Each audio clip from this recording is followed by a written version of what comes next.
Supermarket থেকে আমরা প্রতিদিনই কোনো না কোনো দৈনন্দিন জিনিস কিনেই থাকি। তবে আপনি কি জানেন যে আপনি সুপারমার্কেটের অনেক সাইকোলজিক্যাল ওয়ারের সম্মুখীন হন? যাতে আপনি হারলে অপ্রয়োজনীয় পণ্য কিনতে বাধ্য হবেন এবং জিতলে কম অপ্রয়োজনীয় পণ্য কিনবেন।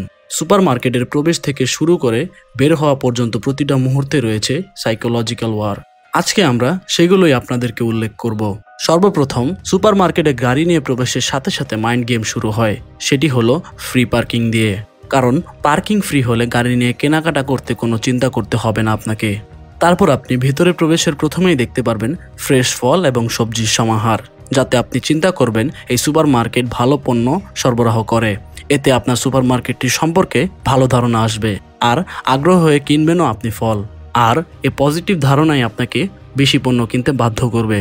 তারপর আপনি যখন প্রোডাক্ট শেলফের কাছাকাছি যেতে থাকবেন তখন দেখতে পারবেন একই পণ্যের কয়েক ধরনের কোম্পানির পণ্য রয়েছে।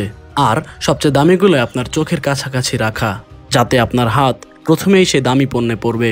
এছাড়াও কোনো শেলফে একটি পণ্য থাকলে আপনি চিন্তা করবেন আমি কিনবো কি কিনবো না, কিন্তু একই শেলফে দুই ধরনের কোম্পানির প্রোডাক্ট থাকলে আপনার মাথায় এই চিন্তা আসবে যে আমি কোনটি কিনবো, অর্থাৎ আপনি একটি হলেও কিনবেন। তারপর আপনি দেখবেন যে বাচ্চাদের চকলেট, চিপস এবং কার্টুন চিত্র সম্পন্ন সকল পণ্যগুলো নিচে রাখা। এতে বাচ্চাদের নজরে তা সহজেই এসে থাকে, আর ফলে বাচ্চারা সেটি কিনতে আপনাকে জোর করতে বাধ্য করবে। তারপর আপনি খেয়াল করবেন দৈনন্দিন অত্যন্ত প্রয়োজনীয় জিনিস যেমন চাল, ডাল, আটা, ডিম, মাছ, মাংস, রুটি এগুলো একটির থেকে আরেকটি আলাদা অনেক দূরে দূরে রাখা, যার কারণে আপনার প্রয়োজনীয় পণ্য আপনি অবশ্যই কিনবেন।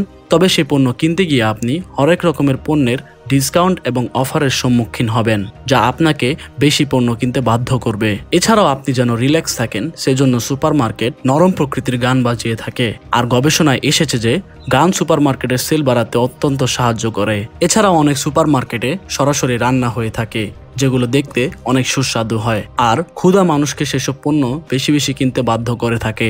সর্বশেষে আপনি যখন ক্যাশ কাউন্টারে আসবেন তখন তার আশেপাশে চুইংগাম কিংবা হালকা প্রকৃতির কিছু খাবার দেখতে পারবেন।